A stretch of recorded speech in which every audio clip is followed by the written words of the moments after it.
Hello everyone, Shrimati मोहरा देवी Tapadia girls college के YouTube channel में आप सभी का बहुत बहुत स्वागत है। आज हम जिस टॉपिक पे चर्चा करेंगे वो है बजट नियंत्रण पद्धति की स्थापना के आवश्यक तत्व। जब भी कोई बजट नियंत्रण की विधि अपनाई जाती है, पद्धति अपनाई जाती है, बजट कंट्रोल को सिस्टम बोलते हैं, बजट कंट्रोल सिस्टम अपनाया जाता है, तो कुछ उसके लिए बातें होती है वो ध्यान में रखनी होती है, जो इसके आवश्यक तत्वों के रूप में आज हम समझेंगे। तो सबसे पहले जो इसका जो टॉपिक है वो है उद्देश्य एवं प्रबंध नीति का निर्धारण।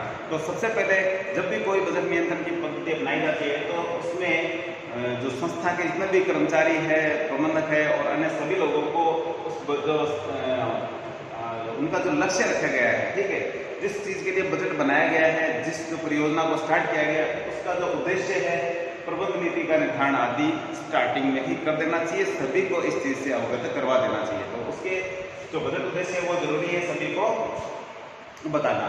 दूसरा इसका जो पॉइंट आता है वो है बजट केंद्रों की स्थापना। तो प्रत्येक डिपार्टमेंट में बहुत सारे क्योंकि एक ही आदमी सारा काम संभाल नहीं सकता, तो इसके लिए अलग अलग केंद्रों की स्थापना की जानी चाहिए। जैसे कि आपने दिखाई दे रहा आपको सभी को यहाँ की प्रबंध संचालक, फिर ये बजट समिति है, बजट अधिकारी है, इस तरीके से विक्रय प्रबंधक, ठीक है, सब डिपार्टमेंट का अधिकारी बना दिया जाता है, उत्पादन प्रबंधक है, क्रय प्रबंधक, शोध है, विकास प्रबंधक, लेखापाल है, सेवा विभागीय अधिकारी वगैरह, ये सब नियुक्त, इन सभी के अलग अलग डिपार्टमेंट बना देने चाहिए और इनको इनके काम को या उत्तरदायित्व को बता देना चाहिए। तो यदि इन केंद्रों की स्थापना नहीं करेंगे तो एक ही व्यक्ति पर सारा का सारा जो बजट बनाया गया है उसका लोड आ जाता है, या जो परियोजना स्टार्ट की जा रही है, ठीक है, ये मानते हैं कि एक कंपनी है जो बॉल पेन बनाने वाली कंपनी है, ठीक है, तो बॉल पेन बनाने की बहुत बड़ी कंपनी है, ठीक है, तो बहुत बड़ी कंपनी है तो उसके बहुत सारे डिपार्टमेंट होंगे, ठीक है, कहाँ सेलिंग होगी, कहाँ प्रोडक्शन होगा, कहाँ परचेजिंग होगी, कहाँ शोध एवं विकास, ठीक है, लेखापाल जो लागत के संबंध में जानकारी देने वाला डिपार्टमेंट होता है, ये सेवर्गीय श्रम से संबंधित ये जो डिपार्टमेंट होता है। तो इन सब का अलग अलग यदि एक ही आदमी संभाले, यदि प्रबंधक एक प्रबंधक इनको देखता है तो ये बड़ा झमेले का काम था। इसके लिए इन सभी के डिपार्टमेंट बना दिए जाते हैं, इन सभी के हेड बना दिए जाते हैं और वो सभी हेड मिलकर के जो ये प्रबंध समिति के सामने प्रस्तुत करते हैं अपने जो भी बजट बनाए जाते हैं और फिर सीधे प्रबंध संचालक के पास ये चीज़ें जाती है। तो और कहने का मतलब है कि बजट केंद्रों की स्थापना जरूरी होती है, उन पर सभी को उनके अधिकार एवं कर्तव्य को जानकारी दे दी जाती है सभी अधिकारियों को कि आपका ये काम है। जैसे कि हमने दिखाया कि यहाँ सभी जो हमने ये लिखे हैं जो बजट के जो केंद्र है।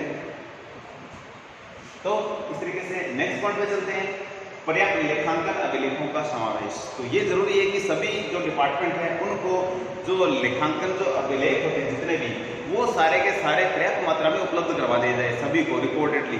यदि आप ये सारी चीज़ें उपलब्ध नहीं करवाओगे तो कहीं ना कहीं वो अपने लक्ष्य में भटकते दिखेंगे या जानकारी के अभाव में कहीं कुछ न कुछ कमियां छोड़ ही देंगे। तो इसलिए जो संस्था के जो लक्ष्य रखे गए हैं तो उन सभी को उनकी जानकारी देना बहुत जरूरी होता है। इसलिए टोटल जो अकाउंटिंग है, जो लेखांकन जो कार्य है, वो सारा का सारा जो बजट के अंतर्गत समाहित होना जरूरी होता है। फिर चौथा जो पॉइंट इसका संगठन चार्ट का निर्माण। हमने संगठन चार्ट का निर्माण किया हुआ है, हमारे ये संगठन चार्ट है, इसमें हमने दिखा रखा है कि किस तरीके से एक संस्था किसी नई चीज के निर्माण के लिए अपना प्रोग्राम तय करती है। तो सबसे पहले इसमें संगठन में देखोगे तो इसमें सबसे पहले प्रबंध संचालक है, इनकी ओर से आदेश बजट समिति की ओर प्रसारित होते हैं, इसके बाद में बजट अधिकारियों को ये जाते हैं, इसके बाद में अलग अलग डिपार्टमेंट है सभी बजट अधिकारियों के उनके पास जाते हैं और ये अपने अपने क्षेत्र से संबंधित जो बजट बनाते हैं वो आगे प्रस्तुत करते हैं। तो संगठन चार्ट है वो प्रत्येक व्यक्ति को, प्रत्येक संस्था के कर्मचारी को नॉलेज में होना चाहिए, उन सभी को ध्यान में होना चाहिए। चाहे तो इनको जो व्हाइट बोर्ड होते हैं संस्था के जो बाहर है उन पर चस्पा दिया जाना चाहिए। तो ये इस तरीके से ये सारी ये जो जानकारी जो संगठन चार्ट की है वो दी जानी जरूरी होती है संस्था के प्रत्येक कर्मी को। अब नेक्स्ट जो पॉइंट आता है वो बजट समिति की स्थापना। तो ये जितने भी बजट अधिकारी होते हैं ये अपने क्षेत्र से संबंधित बजट बनाते हैं। यदि बात करें विक्रय प्रबंधक तो ये विक्रय वितरण से संबंधित बजट तैयार करते हैं। उत्पादन प्रबंधक है जो उत्पादन से संबंधित बजट तैयार करते हैं, नियंत्रण से संबंधित बजट तैयार करते हैं। परचेज बजट है विक्रय प्रबंधक के द्वारा तैयार किया जाता है। शोध एवं विकास जो प्रबंधक होता है वो शोध और विकास से संबंधित, ठीक है, रिसर्च एंड डेवलपमेंट से संबंधित जो बजट तैयार करते हैं। और लेखापाल है जो लागत से संबंधित बजट तैयार करते हैं। और इसके अलावा सेवी वर्गीय अधिकारी है जो श्रम से संबंधित बजट तैयार करते हैं, श्रम लागत से संबंधित है जो।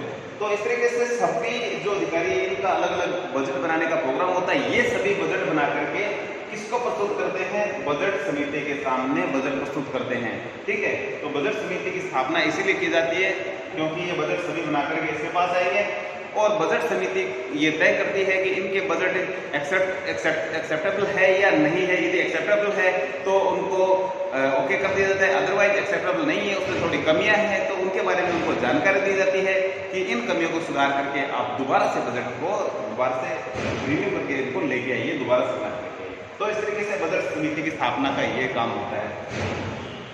नेक्स्ट पॉइंट हमारा कि बजट पुस्तिका का निर्माण। तो एक डिपार्टमेंट की एक बजट पुस्तिका का भी निर्माण किया जाना चाहिए जिसमें बजट के अधिकार, कर्तव्य, ठीक है, और उत्तरदायित्व सभी का ब्यौरा होना चाहिए। सभी व्यक्तियों को ये जानकारी होनी चाहिए कि उनके अधिकार क्या है, उनके कर्तव्य क्या है, उनके उत्तरदायित्व क्या है। तो सभी को इनकी जानकारी के लिए बजट पुस्तिका है जो इसका निर्माण किया जाना चाहिए ताकि लोगों को पता रहे कि उनके क्या काम है। यदि इनको पता नहीं होगा तो आपस में दो डिपार्टमेंट के लोग हैं वो आपस में भिड़ सकते हैं किसी कारण, किसी बात को लेकर के। तो ये चीज़ें हैं जो संस्था के लिए ठीक नहीं होती है, इसलिए बजट पुस्तिका का निर्माण है जो किया जाना अति उत्तम होता है।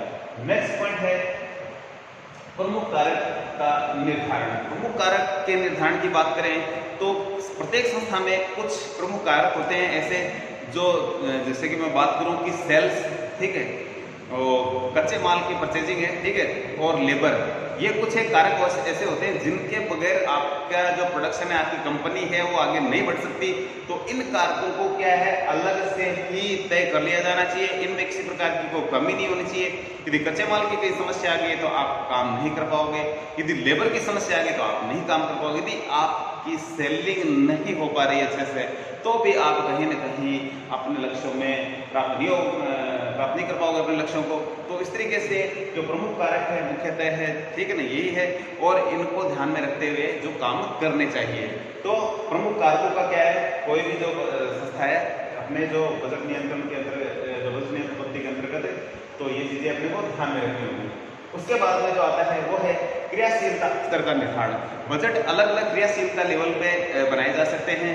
इसमें क्या होता है कि कई बार ऐसा होता है कि आप 100% पे भी बना सकते हो यदि आपके पास टोटल लेबर है, जितना आपके पास प्रोडक्शन है, जो प्रोडक्शन का जो मटेरियल पड़ा हुआ है, ठीक है ना, कच्चा माल जो पड़ा हुआ है, उसके लिए कितने आदमी चाहिए। ये माना कि कच्चा माल है जो 100 टन है और आप 1000 वर्कर के साथ में, ये है रॉ मटेरियल और ये है वर्कर, ठीक है, 1000 वर्कर के द्वारा आप ये काम करते हो, ठीक है। और कोई भी चीज का आउटपुट है, ये मान लीजिए आप कि 5000 कोई चीज है यूनिट्स तैयार करते हो, ठीक है।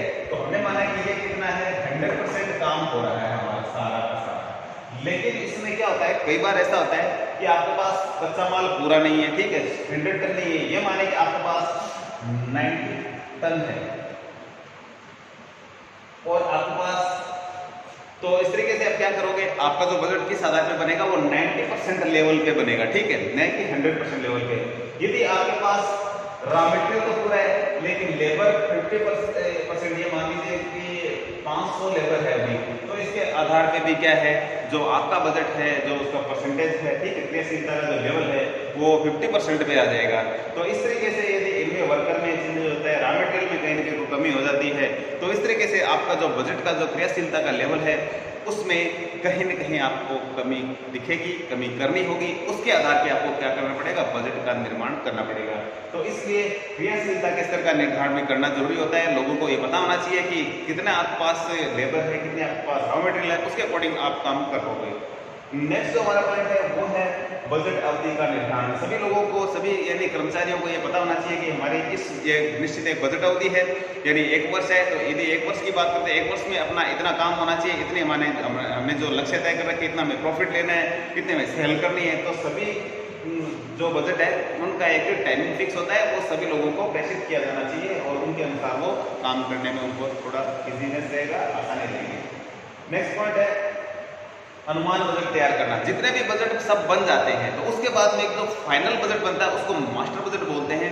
तो इसका मतलब यही है कि जो अनुमान बजट का मतलब यही है कि आपको सबसे बाद में क्या बनाना पड़ता है, मास्टर बजट बनाना पड़ता है, जिसमें सभी बजटों का एक सार स्वरूप टॉपिक आ जाता है। उसके बाद में वास्तविक निष्पादन से तुलना। अब ये है कि आपने जो बजट बनाया था एक साल का, सारा काम भी हो गया, लेकिन आपने जो बजट बनाया था, ठीक है, और वास्तव में उतना काम हुआ है या नहीं हुआ है, तो उसके बीच में क्या है, आपस में तुलना करनी चाहिए। ठीक है, हमेशा तुलना की जानी चाहिए। ये भी है कि जो आवश्यक तत्व है कि जो आपने सोचा था उतना हुआ नहीं हुआ। सपोज करिए कंपनी सोचती है कि 1 लाख यूनिट से